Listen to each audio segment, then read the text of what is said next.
ایک آخری بات اسی دین کے حوالے سے، آج ہمارا فریضہ دین کو سمجھنا ہے، دین کے مطابق زندگی گزارنا ہے، ہمارا ہر کام دین کے دائرے میں ہو۔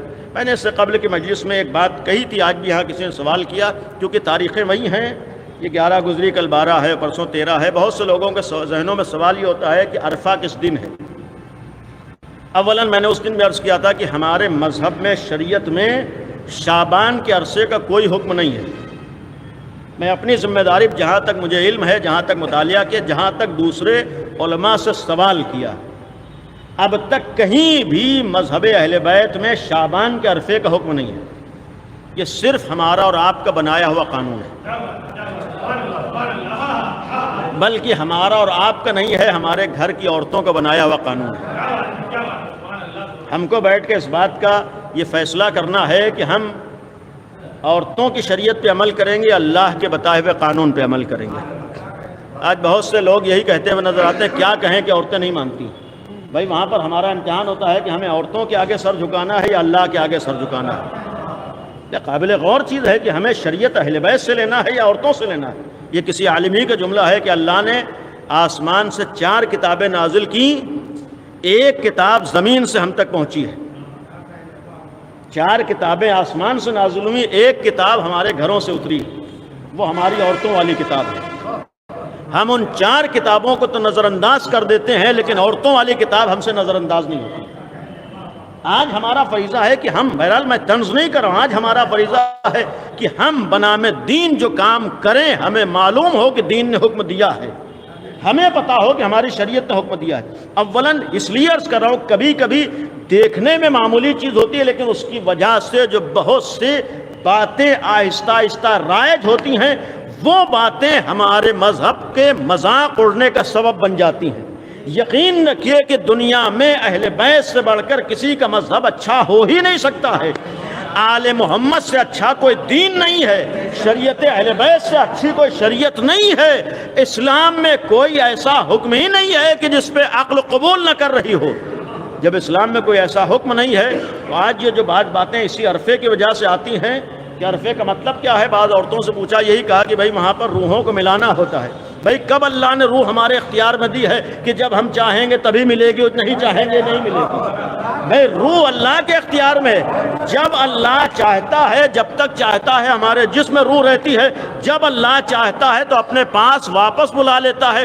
ہم یہی تو کہتے ہیں انا للہ و انا الیہ راجعون، کہ روح اللہ کے پاس واپس چلی جاتی ہے۔ بھائی جب روح اللہ کے پاس واپس چلی جاتی ہے تو یہ کہاں سے قانون آ گیا کہ اگر عرفے سے پہلے 40واں نہیں ہوا تو اگلے سال روح شامل ہوگی؟ بھائی یہ ہمارے ہاں کہاں سے شریعت آ گئی، یہ ہمارے ہاں کہاں سے قانون آ گیا؟ انا للہ و انا الیہ راجعون، ادھر ہمارے جسم سے روح نکلتی ہے وہ اللہ کے اختیار میں ہوتی ہے، نہ تو ہمارے عرفے سے۔ اولاً ایصال ثواب کے لیے مذہب میں کوئی پابندی نہیں ہے، ہمارے ہاں شریعت میں کوئی پابندی نہیں ہے۔ الحمدللہ اہل بیت جیسے وسیلے بھی موجود ہیں، جتنے اچھے کام آپ چاہیں اسے ایصال ثواب بنا سکتے ہیں، آپ جتنے اچھے طریقے سے ثواب کرنا چاہیں۔ اور ہرگز یہ 40واں سیوم یہ حکم نہیں ہے، اس میں ایسا نہیں ہے کہ شریعت نے کہا ہے کہ 40واں ضروری ہے۔ اولاً 40واں ہمارے ایصال ثواب کا حکم ہے۔ ایصال ثواب کا جو حکم ہے، جتنا زیادہ ایصال ثواب کر سکتے ہو کرنا چاہیے۔ انہی غلط تصورات کا ایک نقصان یہ ہوتا ہے، ابھی آپ ہی نے کتنے 40واں میں شرکت کی ہوگی کہ ایک ہفتے میں 40ویں ہوئے ہیں۔ آپ انصاف سے بتائیے، اگر 1.5 مہینے اور 1 مہینے میں 40واں ہوتا تو کم از کم درمیان میں 5-6 دفعہ ایصال ثواب ہوتا۔ تو اس رسم کی وجہ سے ایصال ثواب بڑھا ہے یا گھٹا ہے؟ بھئی ہمارے یہاں ایصال ثواب ہم گھٹا دیتے ہیں، وہاں مرحوم کو ضرورت ہے کہ زیادہ زیادہ ایصال ثواب ہو۔ ہم یہاں اپنے رسموں میں جکڑے رہتے ہیں کہ وہاں فاتحہ ہونا ہے، وہاں عرفہ ہونا ہے۔ نہیں، ہمیں ان سارے کاموں کو کرنا ہے جس کی ہماری شریعت اجازت دے رہی ہے، جس کا دین اجازت دے رہا ہے، اور اسی لیے کوئی پابندی نہیں۔ آپ جتنا بھی ایصال ثواب کرنا چاہیں کر سکتے ہیں، جتنا بھی اپنے مرحومین کو یاد کرنا چاہیں کر سکتے ہیں۔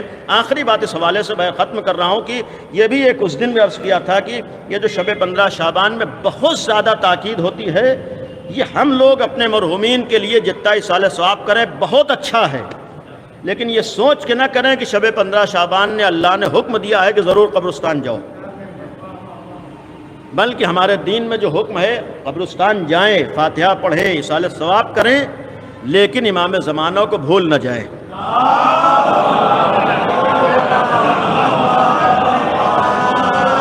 بلکہ میں نے ایک گزارش اکثر جگہوں پہ کی ہے کہ ہم لوگ پہلے امام کو یاد کریں، پہلے امام کا تذکرہ کریں، اور اس شب میں جو کرنا ہے وہ امام کے نام پہ کریں۔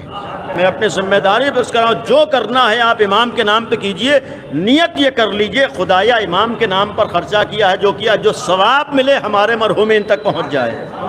اس سے بڑھ کے اصالہ ثواب نہیں ہو سکتا ہے۔ آپ 10 لاکھ کی بھی قبر سجا دیجئے، وہ ثواب نہیں ملے گا جو اہل بیت کے نام پہ کرنے سے ثواب ملے گا۔ جب امام زمانہ سے منسوب رات ہے تو ہونا یہ چاہیے کہ ہم امام کے نام پہ خرچ کریں، ہم امام کے نام پہ ہر کام کریں، نیت یہ کریں کہ خدایا اس کا ثواب ہمارے مرحومین تک۔ ایک صلوات پڑھیں محمد و آل محمد۔